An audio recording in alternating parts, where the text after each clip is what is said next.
Hello students, how are you all? I hope you all are fine and safe at home. This is your macroeconomics lecture chapter number 8 and today's topic is ADAS approach.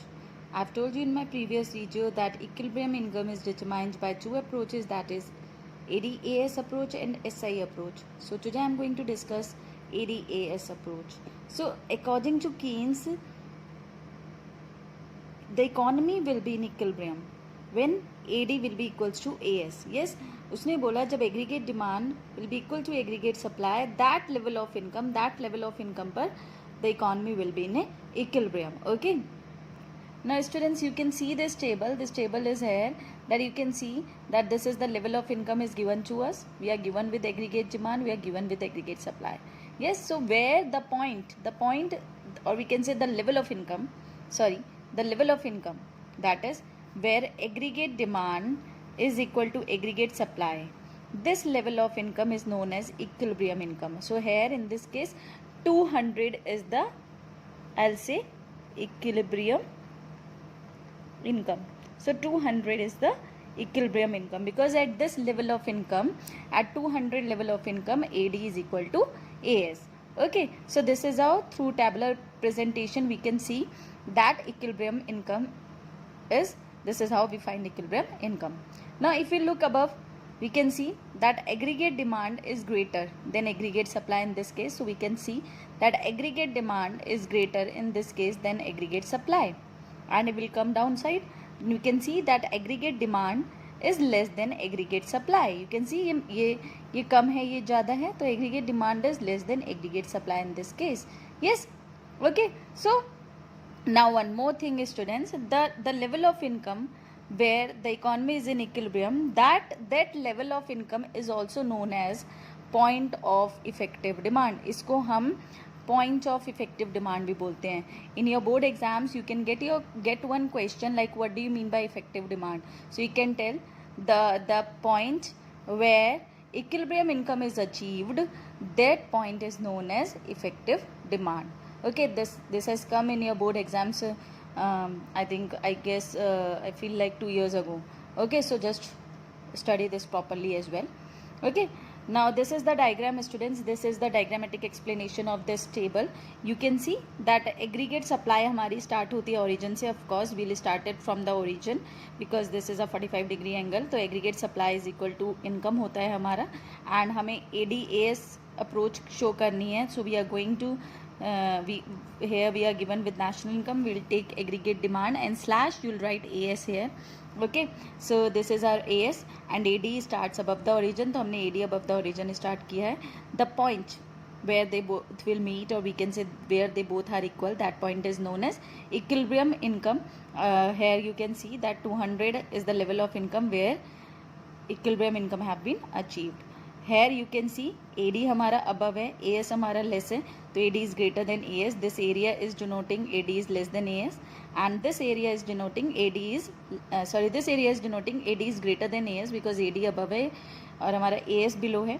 Here you can see AS above है, AD below है, तो AD is less than AS. Okay, and this 200 level of income, this 200 is also known as effective demand. तो अगर question आता है what do you mean by effective demand, you will tell the definition, you will draw the diagram and you will say that OY is the level of income where EY is the effective demand. EY is the effective demand. यहाँ पर हम 200 level of income पर जो demand होगी वो effective demand है.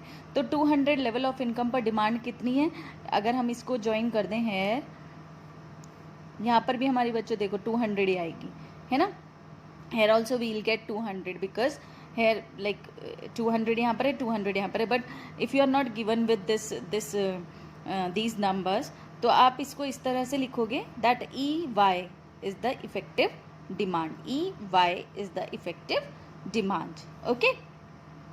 Now students, what happens when AD is greater than AS? It means when economy is not in equilibrium. तो हमारे पास सामने दो conditions आती हैं. That is, one is AD is greater than AS, another one is AD is less than AS.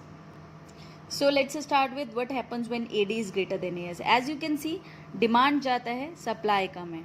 Yes, demand ज़्यादा है, supply कम है. And one more thing in this we are going to think from the point of view of producers only. हम यहाँ पर producers के point of view से बात करेंगे, हम कंज्यूमर्स का पॉइंट ऑफ व्यू नहीं लेंगे. ठीक है. So when AD is greater than AS, aggregate demand ज़्यादा है, सप्लाई कम है. सप्लाई कम है, it mean shortage of goods and services है इकोनॉमी में, है ना.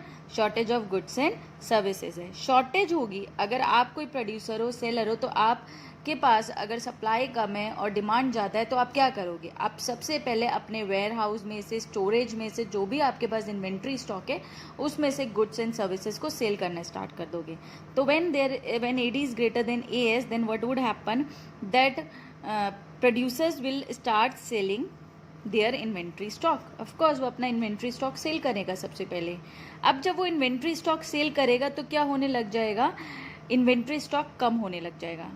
यानी कि this would lead to unplanned. Of course unplanned हो गया ना, और अनडिजायर्ड हो गया ना, क्योंकि प्लान तो उसने सोचा नहीं था कि इन्वेंट्रीज कम हो जाएंगी. तो अनप्लान्ड रिडक्शन इन इन्वेंट्रीज हो गया. जब अनप्लान्ड रिडक्शन इन इन्वेंट्रीज हो गया, इट मीन्स कि क्या है, एक्चुअल स्टॉक्स जो हैं वो कम पड़ गए डिजायर्ड स्टॉक से. यानी कि सप्लाई कम है. मान लो 4000 गुड्स की ज़रूरत है और हैं 1000, तो एक्चुअल स्टॉक्स कम पड़ गए डिजायर्ड स्टॉक से, है ना. डिजायर्ड कौन सा है? जो प्लान करा था इतना, जितने की डिमांड आ रही है, दैट इज डिजायर्ड स्टॉक, जितना हमें सप्लाई करने के लिए ज़रूरत है ना. तो actual stocks fall short of desired stocks. Now what the producers will do. अब तो इन्वेंट्रीज भी खत्म होने वाली हैं. अब प्रोड्यूसर क्या करेगा? Being a producer, you will also start producing more of the output. So here as well, यहाँ पर प्रोड्यूसर क्या करेगा? The producer will increase the output. Output बढ़ेगा यानी एग्रीगेट सप्लाई बढ़ेगी. एग्रीगेट सप्लाई बढ़ेगी तब तक बढ़ेगी जब तक इकोनॉमी इक्विलिब्रियम में वापस ना आ जाए.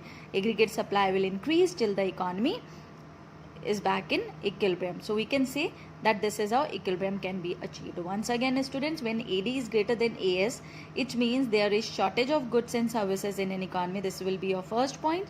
Then after that, in the second point, you can write, now the producer will start selling their inventory stock. Second point. Third point, this would lead to unplanned or undesired reduction in inventories. Fourth point, actual stocks will fall short of desired stocks. Fifth point, now the producers will start producing more output. Next point, in this way aggregate supply will increase. Next point, aggregate supply will increase till equilibrium is achieved, that is AD is equal to AS. Okay, now next is what happens when AD is less than AS. Now this time demand is less, supply is more. Supply ज़्यादा है, it means there is excess supply of goods and services. अब supply ज़्यादा है, excess supply है, it means inventory stock क्या हो जाएगा? वो पाइल अप हो जाएगा, वो इंक्रीज होने लग जाएगा. So it means that there is unplanned और अनडिजायर्ड इंक्रीज इन इन्वेंट्रीज. इस बार actual stocks are greater than desired stocks. Of course greater है. अब इन्वेंट्री इकट्ठी होती जा रही है तो प्रोड्यूसर क्या करेगा? At the end the producer will reduce the output. और वो तब तक आउटपुट रिड्यूस करेगा जब तक कि economy comes in back in equilibrium. So AD becomes equal to AS.